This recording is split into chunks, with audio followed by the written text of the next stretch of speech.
What's going on, everybody? Welcome. This is the third episode of Outside the Box with Mike Terry. Talking about a bunch of different things. Talking about comedy. We're going to talk about things that interest me on this podcast. Also, I know that doesn't sound selfish, but also, man, most importantly, we are here to laugh, educate, motivate. That's what we're doing here on Outside the Box with Mike Terry. Today, we got a very, very special guest, OG in comedy. Ladies and gentlemen, give it up. Give a round of applause for T Blunt, everybody. T Blunt, everybody. My bad. I don't remember which one it is. I should have said that. I thought of that just now. T Blunt, everybody. Late applause is still applause. Hey, man, appreciate you being here. Just Thanks for having me. Yeah, absolutely, man. This man been doing comedy for 12 years. We started out together, man. Yeah, we started out before you was 21, before you could buy a beer. Yeah. That's how long. I was 19. I remember, I think Anna had explained it to me or whatever. Mm-hmm. Like she started out one week, and then I came the week after that, and then you came the next week. Right. I was like, it was dope. We had like a little comedy crew and We stuff did like that. At Wise Guys. Yeah. It's no longer there, but it was a nice little Wednesday meeting of the minds. Yeah, on man. the open mic, definitely. Dope, man. Let y'all know. I'm gonna put y'all in the game of who the fuck this is, man. This man has performed. He was on Live Comics on LOL Network. He was on Funny AF. Revolt. You can find that on Revolt TV. Also, he was on season 3 of Kevin Hart's Heart of the City. You can find that on Comedy Central. Right there. We probably got to segue out. Right there. Brings back memories. Right there. Also, man, he has performed alongside a bunch of different comedians. Comedians like Talent the Comedian. Actually, I believe you toured. You toured with him? I haven't toured, but I opened up for the Kings of Comedy, and Talent's like my big bro, man. That's what's up. That's bro. my dog right there. That's what's up. Also, Tony Rock performed with him. Also here at the Funny Bone. Mm-hmm. You know, Guy Torrey performed with him. Earthquake, Lavelle Crawford, Sherelle Underwood, Josh Blue. That's just to name a few, man. Right. Just to name a few. That's the people that I saw on your Facebook and Instagram. But yeah, man, been doing big things, man. I appreciate that, man. Thank you. Absolutely, it's man. a grind. Also, this man is an extra. He's done an some extra. work. He's done some work. Mike. Yeah, I was an extra on it was a Ben Stiller's Escape from Denimore. Okay. Yeah, Escape from Denimore. Yeah, starring Benicio del Toro. That was my first time seeing Benicio. Benicio was like 6'4". I didn't know. Okay. If you're not familiar who Benicio del Toro is, he's the guy. He was playing Usual Suspects. You ever seen Usual Suspects? He's the one that he talked like that real fast. Fencer, Okay. Yeah, that's his character. But I was on a set with him with what Ben Stiller was directing, and it was a cool experience. That's what's up, man. Is that I found this one on your Facebook, this picture right here, being handed a script Oh yeah. by a thick white woman. Oh yeah. Shout out to Nina. Nina, I don't know how to pronounce her last name, but that's Nina. She's dope. She does stuff. Yeah, that was a movie. Okay. Few years. I can't remember the name of that movie, but that's a T-Zac. T-Zac? Yeah, that's Okay. a T-Zac production right there. I can't remember the name of that movie.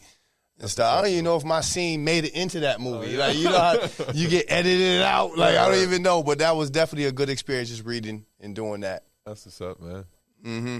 That's what's up, bro. But I want to talk about a couple of your accomplishments, man. First question I got: which one of your accomplishments do you feel was the most rewarding? The most rewarding. Honestly, it's probably not even I consider it a major accomplishment from just the little stuff I've been blessed to have the opportunity to do so far. But it was the first night Funny Bone had their it was an amateur showcase. It wasn't Clash yet. It was an amateur showcase. Yeah, and I won it. I think that was because that was my first time really.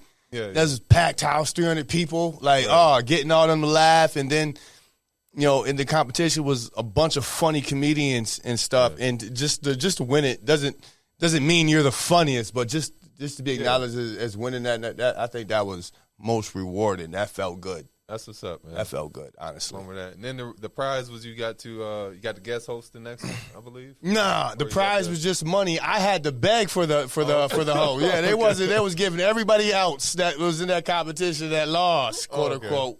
Yeah. Hosting opportunities. I had to go in there and I had to be the angry black man. Like, yeah. What the fuck going on, man? Like, I ain't say it like that, but in my head, that's how I was saying, man, what the fuck, man? I want to showcase, I can't host. Right. And that's when I got the host for, I think Josh Blue was the first time I hosted, was with Josh Blue. So that was cool. Yeah, man. As you see, that's a picture of us right there. Yeah. Myself, shout out Rico. Yeah, me, you, and Rico. Yeah. That was at CNY. No, it was at the Community Folk Center. Community Folk Center right on East Genesee. East Genesee, yep. It's a dope spot, man. I remember they had some food. Yeah. I had did that show. That's when I had just came back from shooting. I was in LA. Was it? Was that Lift Comics or was that? No, that wasn't Lift Comics. That might have been Heart of the City. Okay. Or Revolt TV. I can't remember, but I had just came back from LA. Yeah, I remember that show. Yeah, reached out, hit me up. Hey, man, you want to do a show? You available? I was like, hell yeah, man. Yeah. Oh yeah. That was dope, man. That was a good crowd that night. Yeah, man. That was a dope show. I got so I wanna ask, like, out of the accomplishments that you've had, which were you the most nervous for? Oh, without a doubt, Heart of the City. Okay. Without that was it was an audition first. Okay. It was in Rochester. I was at home and I was just sitting because I had got banned from Funny Bone. I was banned at Funny Bone at this point. Yeah. So I was just sitting at home like, oh man, what the fuck I'm gonna do? And then I just got a call from Talent. He's just like, that's what's up. Heart of the City auditions, and he gave the date. I can't remember the date. And I was just like, fuck yeah. And, it was like 12 other, some of Rochester's funniest comedians. Oh, okay. Whoever you could think of in Rochester that's funny was damn near in that competition, man. And they were only taking 3. No, first he told us 4. First Talent told us they only going to take 4. Okay. So I was like, because in my head I already knew. I was like, all right, I think I could get in 4th. Right, because I already knew I had the names in my head who I thought was going to be monsters or it was going to be scary to even crack. Yeah. But then when we get there, it's like 12 of us all in there, and he's like, all right, they're only going to take 3. So I'm like, oh, fuck. Yeah. Only taking, dead nervous because, this is like a make or break, right? This is a big opportunity because I had just seen Heart of the City on comedy. I had just watched season 2, like season 1 or 2. I can't remember. I was like, how do you get on some shit like that, right? Right. Because it was dope, right? And so, it was big to be, Comedy Central, Kevin Hart production, meet Kevin Hart. I mean, I was definitely nervous about that because I really wanted, whether, you think everything gonna happen afterward, even though it doesn't, it was still a good opportunity, man. And it was a blessing. And so I did it and, had a great set. And then you don't hear nothing, right? You just wait. And then I did a show with Talent back in Rochester. It was maybe a few weeks later. Okay. And I do the show and Talent comes in. He's like, yo, hearing big things from LA about you. And I was like, like, you know what I mean? Right, but still, you don't want to get too amped, right? Because it's like, you know what I mean? You don't know nothing. You know what I'm saying? You don't want to get too hyped because you ever took that test in school and you just like, I aced this motherfucker. You get mad hype, fuck around, get the paper back, it'd be a 63. You be like, fuck, right? So, I felt that felt good. And then one night I was at work. This is when I was working overnight. I was a janitor, and I just got a phone call. Now, I didn't recognize the number, but it was like a California number. I was like, all right. Yeah. And, you know what I'm saying? Hello? And then it's just like, hey, this is such and such, producer, artist. I just want to let you know you made it. Man, I threw my broom down. I was like, I'm done for the night. I'm changed. I'm done for the night. I'm done for the night. I can't go back to cleaning. Right. Kevin Hart said I was funny. Right. he picked me. Fuck y'all. You know what I'm saying? But that's how I felt. So that was my most scared, nervous moment, I would say, just because of what I was riding on it or whatever, just because it was a great opportunity. Yeah. Not to say my first time going on stage wasn't nervous, but this was a nervous with knowing. It's a difference with being nervous and unsure. Right. Of something. Like, this is nervous because this is something, this is opportunity. This is like something that goes on your resume and they can't take it off. Right. Nothing. You know what I'm saying? So that, and then getting it, like, that was a great feeling. How was it meeting? I remember seeing the picture with you and Kevin Hart. How was that? How was first of all, everything Kevin Hart does or did was like 5-star. He flew, he flew everybody out to LA. Right? All of us. Like that shot you saw us in, we filmed that in LA at his studios. So it looked like it was all filmed in one. Right. Like, we performed in Rochester, but we filmed that part out in LA. So he flew everybody out, everybody from all the cities out there. Oh wow! From all the Baltimore, New Orleans, everybody went out there, right? And we're in this had to be a 5-star hotel. It had an indoor pool and an outdoor pool. It had a fire pit. I'm talking about it was fucking 5-star. It was beautiful out there. Yeah. We all got I think it was $200 spending money or something like that. Per diem, yeah. We was 4 days out there. It was a fucking beautiful experience, right? Yeah. So we meet him. He's super cool. Like, one of the coolest people. I mean, I don't, if he was playing around, he was a pretty good actor. Like, he's genuine. Even in between shooting, how sometimes you've hosted or been around celebrity comedians. If they don't want to talk, they don't want to talk. Like, they know how to turn it on and off. Like, whatever. Nah, even when we weren't filming, Kevin Hart was still interacting. Like, he was just mad cool. Like, he's easy to talk to. Like, he's short. Yeah. He's short. You know what I'm saying? But this is like, oh, shit. And I remember before we're watching the other cities go in there and do their interviews, right? And they're telling us, don't bring your camera, like, no pictures, right? Okay. And I'm like, yeah, right. Like, I ain't gonna get no picture with Kevin Hart, right? So I'm just happy to scroll through, and my boy who I met during the taping from Baltimore, just posted a picture with Kevin Hart. So I was like, okay. I'm going to get mine. I'm going to get mine. So the whole time I'm doing the interview, I'm just thinking, I just need the perfect time to ask this guy. I get a picture. So we doing the interview. He's chopping up, saying he's mad cool and stuff. So it's over with, right? So as we're leaving, I was like, hey, Kev, man, do you mind if we get a picture? Yeah, man, no problem, man. So that's how I got the picture, man. I was like, in my phone, how you try to take one real quick before someone tell me no. I kept fucking up the picture. I was like, fuck, man. He's like, no problem, man. I'll take the picture. And then, Kevin Hart took the picture, and that's the picture that I got with him.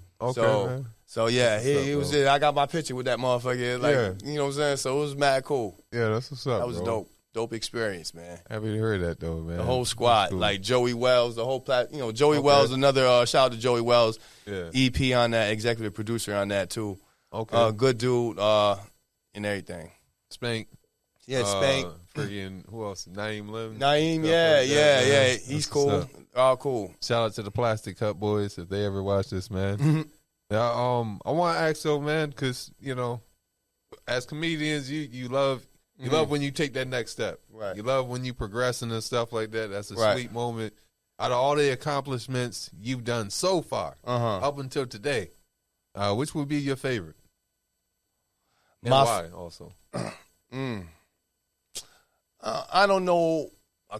My favorite accomplishment is always going to be, the Kevin Hart the first time. That's my favorite one. My mom's got to see me on TV. That's what's up. Doing it. But as far as a gratifying one, and it might not be flashy or whatever, was when I had just I had performed at the Stress Factory for the first time. Okay. It was a couple months ago. It was during the summer, I think it was. I can't remember, but again, talent big bro. He lets me know wherever he at, I could get stage time. After you done, I just remember something. Yeah. So, Stress Factory, Jersey. Okay. That crowd. And I went out and I killed it. You know what I'm saying? Okay, yeah. I killed, and that felt good because it's like, all right, Jersey. Right, I could perform it. Like, it felt good to perform because I've bombed before. You know what I'm saying? I went back and so when you go out there and do something that felt good, Yeah. That felt good. That's what's up. And comedians, like I know, like in my earlier years when I when I would do really good, you know what I mean? That felt good. When you kill it, you're like, all right, this is how I want to go out every single night. Every single time. And you get like addicted to it. And then like I would always measure every performance to my best one.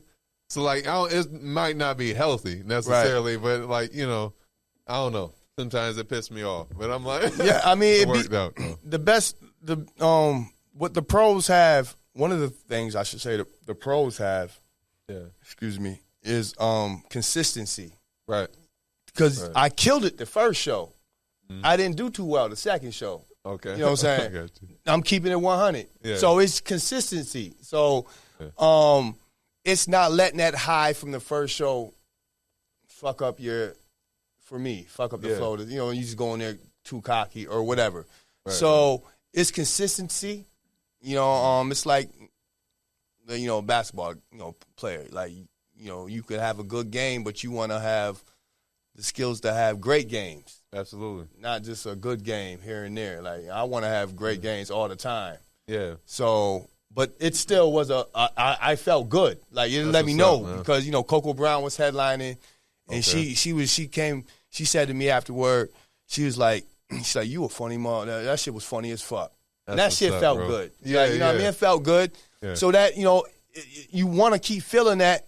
And, of course, I didn't do too well the second show, but still, I mean, that's comedy. I got to be consistent, but I know I have it in me. Right, I just did it. Yeah. You know what I mean? Absolutely. So, I don't get to practice as much as I want to or should a comedian practice, but it's a marathon. You know, you just try to take advantage of each opportunity, and that was a good one. That was a good one. I think I'm trying to go back there again because Talent's headlining there on the 22nd of October. So I was scrolling through YouTube, and I'm trying to remember the name, but I seen you on another, like it was, I don't know whether it's not a YouTube show, but it was a stand-up, and I've seen other people perform. You talking about Laughaholics? It might be either Brick TV. Where you was on the stage. Yeah, it was on the stage. What it is, it was a booth cafeteria that they cut out. It's a dining, old school seating dining hall, and that was a booth. They cut the back off. I was like, that's T Blunt. Yeah. That's what's up. We shot that because actually we taped Heart of the City, and then like the next week we taped that in Brooklyn, and you know that channel, that stage has seen a lot of legends. Light it up. I was nervous doing that too. Like I was nervous, you know, Brooklyn crowd. I too have seen clips of comedians in that very booth telling jokes. So it's just wow, I'm here. I'm here. Like, you know, that's all. It's like, different. Oh shit. And then, you know, and then when you do stuff and it's on YouTube, now you're open up to YouTube critics, right? So now it's just like I want to see what the comments say, right? I don't care, good or bad. Like I'm liking it, right? I don't give a fuck, right? Because you normally be watching other videos, you be watching the comments and shit, be like, damn, there's some harsh motherfuckers. Yeah. Right? But nah, I'm reading them. Most of them was good. Even the ones that were so-so, I liked them. I didn't care because I was like, this is exciting to see YouTube critics. Yeah. This is exciting. Critique me. I want to hear what y'all got to say. Yeah, talking about little old me. Yeah, talking about me and shit. Yeah. That's what's up, bro. Yeah, so that was dope. That was a dope experience. Was that Talent also? Yeah, that was that was the Talent. Yeah, I mean, listen, man, they don't call him the king of, you know what I'm saying, the king of New York comedy for nothing, man. He's the plug. Yeah. And, you know, for some reason he's taking me under his wing, you know what I'm saying? Yeah, so I appreciate that dude and all the opportunities he gives me and stuff, man. And, you know, like I said, that's big, bro. Yeah, man. I remember seeing, I think the first time I saw y'all performing together, it was you, Yolanda Smiles, talented comedian that came to Syracuse, and Funny Bone was performing, man. I was, you know what I mean? It's always encouraging to see your brothers in comedy, you know what I mean? Leveling up, man. Yeah, man. Like he's like, I remember the first time seeing him, like Def Jam, like it's just comedy, right? You seeing this shit before you even realize I'm gonna do comedy one day, right? So you already a fan before you even realize, because at the time I first seen him, I was like, I'm a fan of comedy, but I wasn't trying to be a comedian and other things in my life. So I always watched him. Even on that show they used to do Snaps. They used to talk about each other's mother. I can't remember. It came out. Used to come on back in the day. Yo Mama Raps or whatever. Or Yo Mama. Nah, it wasn't no MTV. This is way before the MTV Yo Mama. This is back in the day. They used to crack jokes on each other on stage. It came on late night. I can't really remember. It used to use snaps and shit. Yeah. And it was like, I remember the dude said, your mom's so fat they won't let her wear a Malcolm X jacket because helicopters keep trying to land on her back. Like, that's the type of shit you would hear on that shit, right? So you go to school and say that shit, right? Right, yeah. But I saw him on that too, so it was just great seeing him. Yeah, man. And then obviously, just getting to know him and just learning from him. It's been awesome. Up, bro. You talked about, like, you seeing talent, and at that point in time, you didn't want to, you weren't looking to do comedy. Like, I don't think any of us were born, like, I want to be a comedian. Right. So, like, what made you take that first step of starting or trying comedy? Let's say trying comedy. I mean, my first step was I ain't had nothing else going. I wasn't happy where I was. Growing up, I wanted to play football. Like, that was my whole goal, was to be a professional football player. I geared my life up to do that, through high school, playing, football, running track, football scholarship, and, but then I messed up that scholarship, so I didn't know what I was going to do. And it wasn't like I was coming back to a great situation. It wasn't like my parents had great jobs, and we lived in a house with like 4 or 5 bedrooms, or, go back and have space. So it wasn't nothing like that. I wasn't happy with my situation, and just being depressed about everything, like, because, it's didn't have no job connections, like I said. So it was just like, what you going to do with life? Right. At the time, I was working overnight stock at this grocery store. Okay. And I was just thinking to myself, God ain't put me on this earth to stock shelves. Right. Like, he don't want me to be average. Like, what is it? Like, I was just struggling. Like, what the hell can I do? Because at this point, I'm like early 30s. Mm-hmm. I'm not like, I had, so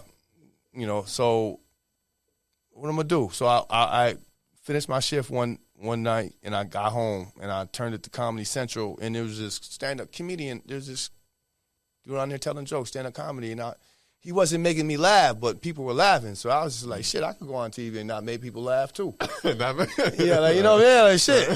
could do it. I started thinking, like, I'm always making people laugh, so let me try it. So at the time, Funny Bone had their open mic Wednesday, so I went down there to the open mic, and I've been hooked ever since, man. It's like there's no guarantees, but the beautiful thing about, comedy, which I didn't have at the time, was something to hope for.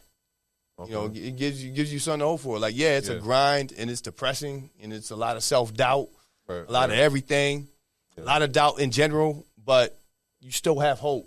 Yeah. I'm going to do better next week. That's that. I mean, that right there. You do hope. You have hope, like, I'm going to break through. Because there's no age limit. It's just nobody telling you, well, you're 45 now, you should just give it up. Right. There's nobody doing that. It's not. You keep plugging around. You gotta have persistence, man. You gotta show God that you want it, because it ain't gonna be easy. Like what they say, Moses, they walked 40 years in circles before they realized they were lost. Right. I mean, you know what I'm saying? I figure I could keep plugging along. Yeah, for sure, man. That's what's up, bro. You know what I mean? I like interviewing people, hearing the different stories of, as I call them, the origin stories. Origin story. Like everywhere, the superhero now. Like, what is your power? I tell jokes. Right. Cuff them up, and my act will begin. As soon as you catch them, this is when my superpower starts. Right. Well, what was the thing that made you decide to pursue comedy? As far as, you know what? Yep, this is it. This is what I'm doing. I'm walking on this road. And I'm going all the way down. Nothing. I didn't have nothing else. Wasn't gonna stop and go back to working at the tops. Like, what was you gonna do? Yeah. You know what I'm saying? This is it. This is the next step. It took me 12 years to figure out what I was gonna do with my life. From I lost my scholarship at 19 to start doing comedy 32, 33. It took me a long time to figure it out. Yeah. Nothing else. My eggs are in this basket. Right. You know what I'm saying? There's no other eggs. This is the eggs. You know what I'm saying? So, and like I said, it's a marathon. Absolutely. The late great Nipsey Hussle. You know what I'm saying? Respect, man. Once I found out about that statement, it's the truth. Life is a marathon, man. You run too fast, you're gonna burn out. Right. You know what I'm saying? You got to easy peasy. Yeah, pace yourself, man. Pace yourself and be persistent. You got to be committed to your dreams. You can't ask God for something and then quit when it get hard. Right. What you asking for? You know what I'm saying? What was you praying for? Yeah. You might not be where you at, but you not where you was. And people forget that. Yeah, man. You gotta thank God for the freaking steps. What was it? God orders. They say God, not they say, but the Bible says God orders the steps of a good man are ordered by the Lord. And then I heard somebody else say, God orders steps, not elevators. You know what I mean? So it's step by step, day by day. You got to be grateful for the little things, man, the little victories. You know, learn from your losses. Try to, you know what I mean, take the positive that you can from them and just throw the rest away and keep moving forward, man.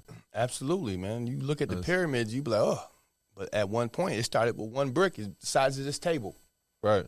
You look at the finished product, though, you don't realize it started with one brick. Yeah. You look at that one brick and you're going to tell somebody, what we going to build? They're like, yeah, okay. Yeah. Everything starts with one brick. Yeah, and is a sense of purpose. That's what I was thinking when you said to yourself, like, you know, God ain't put me here just to be working at the grocery store and whatnot, man. Man, listen, above average, man. I was above average in high school. I was above average on the playing field. He gave me above average. He don't want nobody to be average. It's up to you to decide, you know, how above average you want to be. Yeah. Yeah, you take what you're given and you just freaking mold it. You just plug away, man. Once again, people, if anybody's watching this and you're in that position, you're in that mindset of, dang, man, I know I'm supposed to be doing something different. I'm supposed to be doing something more than what I'm doing right now or today. Remember, man, ways to find your purpose is the thing Steve Harvey says. It's the thing you do very, very well with the least amount of effort.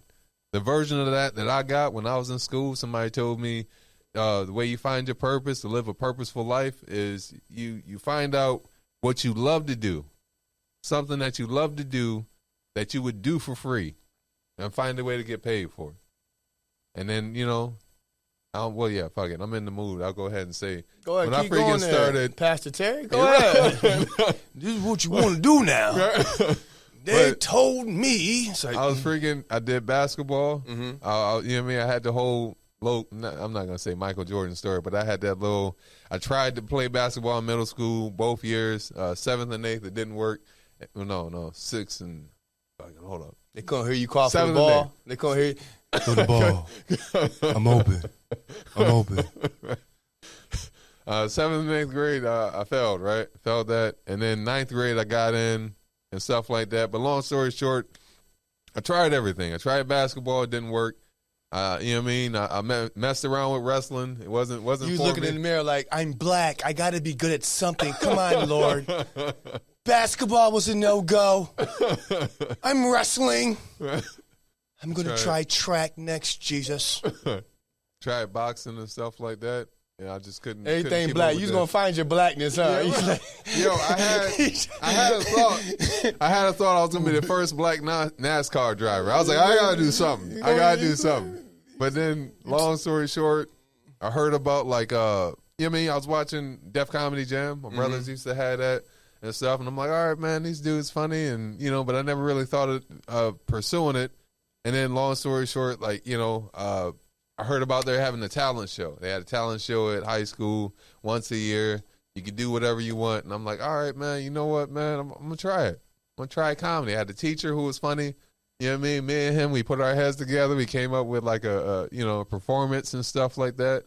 Even went on to, like, you know, look up some stuff on the internet, you know, some easy jokes to try to start with. And I remember I still got the video right now. Yeah. But, like, it's good enough for your first time. Like, the performance was good enough, but, like, it's still, I cringe a little bit when I watch it. But, you know what I mean? Took a shot. First year, it was okay. I did it again the second year. It was better. It was good, but I was like, nah, let me try one more time before I, you know, put my stamp on it. And then the third time, freaking knocked it out the park, man. People was looking forward to it. Also, it was the Mr. Fowler contest. Had that, so it was. You was Mr. Fowler? Nah, I lost, but they gave the trophy to I forgot what the dude did. He did like some. He did something forgetful, is what it is. But shout out to Peter. I respect you. Got love for you. You Shout already out know. Peter. You already know the vibes. But yeah, man. Everybody got their journey. Do not compare yourself to other people, man. Compare yourself to where you used to be. Absolutely. You know what I mean? That's what it's about, man. Otherwise you're gonna drive yourself freaking crazy, man. Drive yourself crazy. What's I wanna ask, man, is I know your notoriety is growing and stuff like that. Mm-hmm. But what's something that you're proud of? You're proud of yourself. Like, what's something that you're proud of that people don't know about T Blunt? Honestly, I'm proud of the fact that I stayed with it. Okay. With comedy. Absolutely, That's I don't know if people care to know that, but it's easy to quit in this. It's easy to quit. Yeah. It's hard to start, and sometimes it's even harder to keep going. Because from the little stuff I've been blessed to accomplish, people expect you to be more, further along. That's sometimes that could be pressure. From 'cause I don't give myself that pressure. I understand it's a grind, but other people, hey man, you should be further along or whatever. And like I said, man, everybody's path is different and stuff. And even just being up in Syracuse, we up in upstate. It's like down in New York City, you can get up 4 or 5 times a night, like 30 times a week, right? Right. Up here, it's maybe once a month. You're not in the scene. It's hard to be in the mix to get those opportunities. Right. So to be able to just keep grinding and going, like my network is more than my net worth. Like my network, like I can get on shows. I just got to get there. Right. You know what I mean? Like it's still a grind. Like I have other stuff. I do most of the time. Like I do shows with talent or whatever, guest spots or whatever. 3 hours away, no pay, but it's the show. Number one, it's a talent show. Right. So it ain't just some bar show. Like it's a different atmosphere. And then those shows, you do that stuff to prepare you for other opportunities. Talent sees you, then he starts booking you and other things. It leads to other working with legends. You can work with legends, big names. It's the grind. It's everything is preparing you for that opportunity. Right. What that opportunity is, you don't know, but you'll know it when you see it. Right. Like, every little show, like boom, boom, every little show is going to prepare you for the opportunity. And that's what I'm happy about. It's just, pursuing. I got some stuff coming up. Like I got the chocolate sundaes. Okay. In LA at the Laugh Factory. I passed their audition. It was like a couple years. They make you wait for that. Like And when I seen it's October 29th, 2023. So it's like towards the end of next year. But it's Halloween weekend. So I think it's going to be a great weekend. And I think that's a big opportunity too. Another big opportunity. Yeah. Just to whether anything major comes out of it. Mm-hmm. That's what you hope for, but at the end of the day, you just want to have a great set. You want to perform well, represent well, and just show people that what I'm saying, I could do this. You know what I'm saying? So I'm looking forward to that, and every little shows I'm doing to then is going to lead up to that. Yeah, I mean, it's just of course it's going to be 7 minutes on stage, but it's like a lifetime to get there. That's what's up, bro. Talk about that process though, like getting that opportunity as far as you said they making you wait like what it was, a year. What happened was I seen somebody. I just I forgot how I saw. I think I seen somebody out share the flyer. Okay. And then you emailed the club, right? Nice, this was pre-pandemic, so this had to have been like 2018, 2019. Jeez. Right. Okay. I fill out the thing, send the tape in, hear nothing for like nothing. So I just I guess they didn't like it, right? Right. Like 2 years later, I get an email saying, set me up with my virtual audition, you know what I'm saying? Yeah. Which was maybe a couple some months from then. Like I think I got the email in November, and the audition date was in February, virtually. And because the way they told us was, before the pandemic and stuff, there was only auditioning 2 or 3 comedians at a time. It took you 2 or 3 years to even, So with the auditions, virtual auditions, you can get like 10 comedians on there, and what they do is you get 3 minutes. Yeah. And they vote right then and there. Right as soon as you get done, they go through everybody because it's half the audience and then half the comedy club. Oh, okay. The wait staff, all of them are watching, and they vote. So, I mean, you got to sit there and be like, what? Because you only got that's 90 seconds. So you got to think your best, funniest shit in that 90 seconds. So can't be a storyteller, do it? Yeah, I mean, if it's a funny-ass story, it better be a funny-ass story, man. Throughout. Word. Don't, you know what I'm saying? Yeah, so I was one of 3 people. I think it was like three people that passed that audition. I think that was like 2021, I think. Okay. I think I can't. I'll be forgetting. And But then I got the audition date, which was like 2 years from now. And I was like, fuck, I gotta wait. But it's all good. So that's what's up, bro. Man, been doing it about 12 years, man. You met a lot of people, performed with a lot of people. I want to know, like, are there any gems that you've been, that you've learned from other comedians or that you've learned from your experience that you wouldn't mind passing down to, like, other comedians or just comedians who are willing, they're getting ready to start doing comedy? I would say, well, I would say this. Guy Torrey said one time, you'll never get the same group of people in the room at the same time again. So don't worry about if you're telling your same jokes, because you start learning that, you know, you have to say this joke how many times to add to the joke. Right. You know what I'm saying? Like, you ever got off the stage, like, I could have said this. Yeah. So the next time you say that joke, you add that, and then when you add it, you be like, oh, shit, I could have said this. And then you add another thing. So it's a process. Stick with the process. Trust the process. And just be you. Just there's nothing unoriginal, per se, but just make it yours. Like, there's nobody that owns anything, any topic, any subject. Right. Even though there's, you know, comedians that just say that you steal or I'm talking about this. Well, everybody's talking about this. How are you going to make it yours? Right. And you might not be able to understand that when you first start. I'm just now starting to understand it. Like, there's a difference between a comic and a comedian. Like, it'd be hard for a comic to follow a comedian.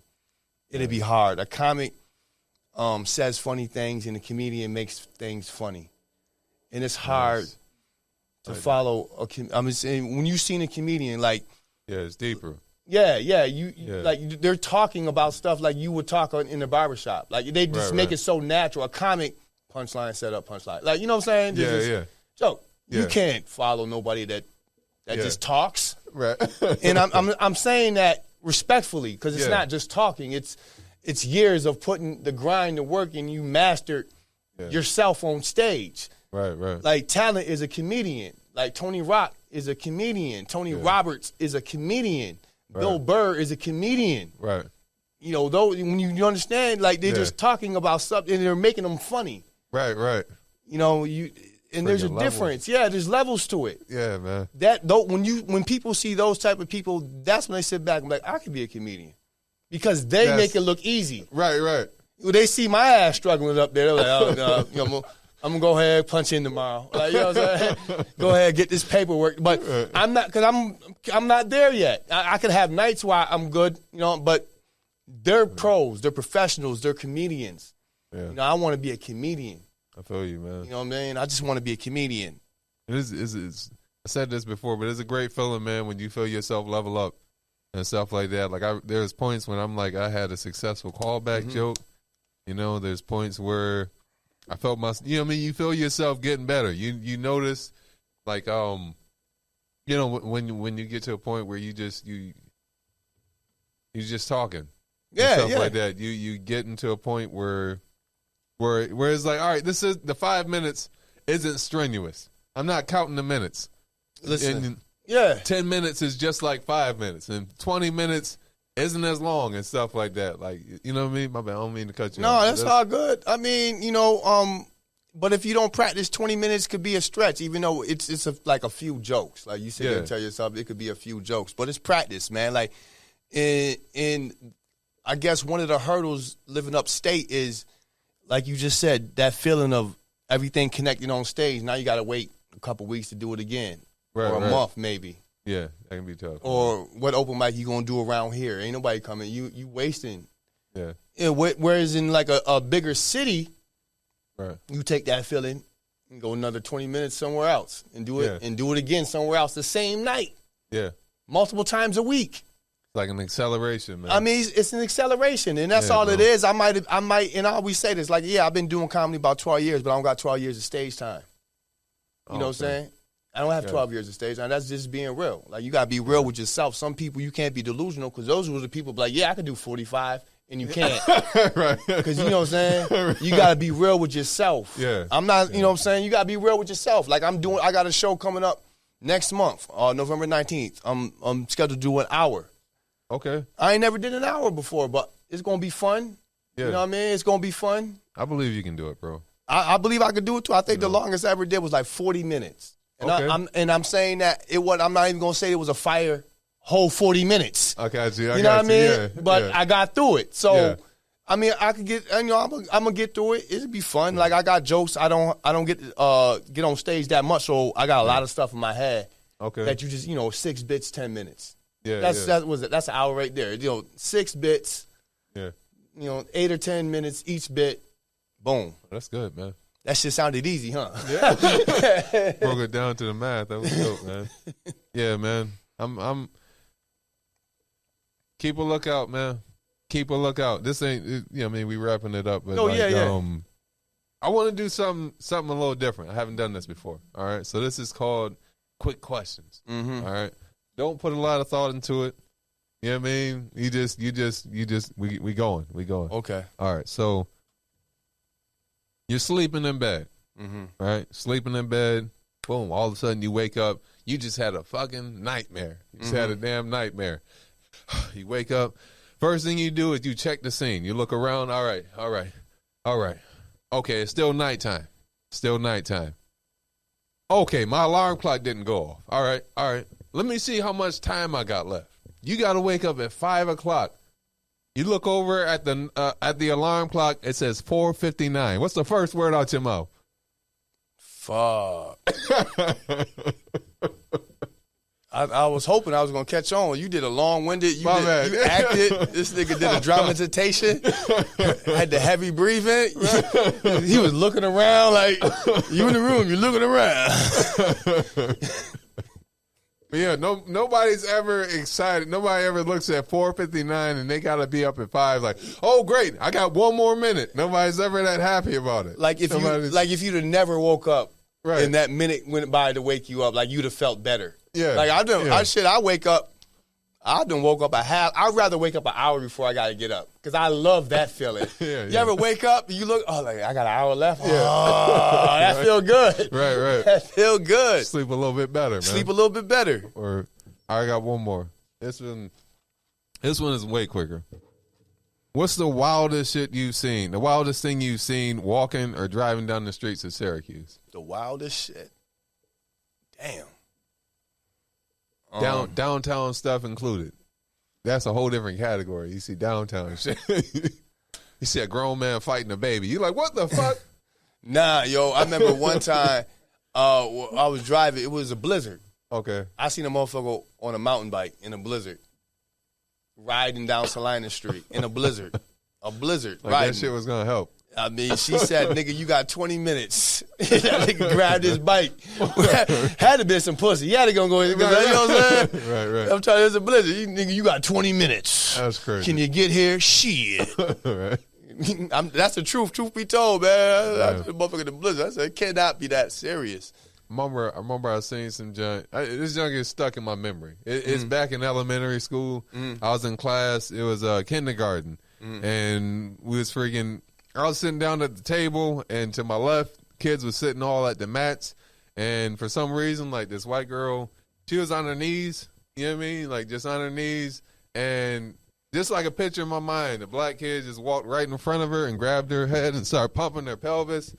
And I don't even remember what the white girl did after that. I don't remember if she tried to resist, if she was like, I don't understand what's going on. But I just remember the teacher said, hey, get off her. Like, she just freaking panicked. That shit crazy. Shit was wild, man. This nigga, but, I thought he was talking about riding around the streets of Syracuse. This nigga talking about a classroom act. Nigga said, I remember back in the day, I thought it was like you paying the bill when you was out paying your bills the other day, remember? Riding around ordering him some pizza. He talking about way back in elementary school. Okay, Mike, you snuck that one in there. All right. All right. It brought it up to my I memory. too have a memory then if we're talking about school. Yeah, go for it. I didn't know we were talking about shit like that. I thought some shit you see at the light. I had it set up for that. Then I was like, oh, yeah, tell this story. And tell the story, of kitty porn. Yeah, tell the story of kitty porn. About to get us banned and shit. Damn. I remember one time in high school, it was our senior year at Corcoran, and me and my field, it was me, Rashard, for you to know, Rashard Dykes, Will Johnson, Will Allen, Omari Howard. I'm saying all their names for people that don't know. I want y'all to know this story. We were coming from we was at the Post Standard to do our all upstate team, football team. Okay. You know what I'm saying? Okay. So we were first team. We was up at Jackie Rogers too. Shout out to Jackie. And I think Mike Sigler. I think we was all, most of the team was up there. And we a few of us had our own cars, right? We all park. You know what I'm saying? So we go up there, do our the shoot for the upstate team. Then we coming down. There's a white lady. There's a white couple. The white lady's in the car. And this is Will Johnson, my man Will Johnson, a.k.a. Boot. Shout out Will. She was in his car, trying to move. Her husband was outside. They were trying to move his. This is the first time. Like, I didn't even think I knew the word audacity back then. But this is a funny fucking story. Like, they were in there trying to move his car because they wanted his parking spot. Wow. They were just in his car. Wow. He didn't know these people. Like, we came out, and they were just in he had a stick shift, so I don't know if they knew how to drive. I don't know what the fuck they were trying to do, but the bitch was in the car just trying to move this shit. It's like, that was the wildest shit. Shit was in park and everything. Yo, that was some wild shit to get in somebody's car to move it because they wanted your parking spot. Like, that's crazy. That's bro. funny. Wait till when we get up, when I'm gonna ask them niggas that story. I should have got up with them. Yeah. Oh man, that's freaking wild. It wasn't kitty porn. I'm sorry, Mike. No, you got. You sounded disappointed. You mean nobody getting no blowjobs? I mean, the white lady was just in the car. She ain't had no nipples out. You sounded disappointed, Mike. That's all she was doing. She was really just trying to drive the car. It wasn't no code word.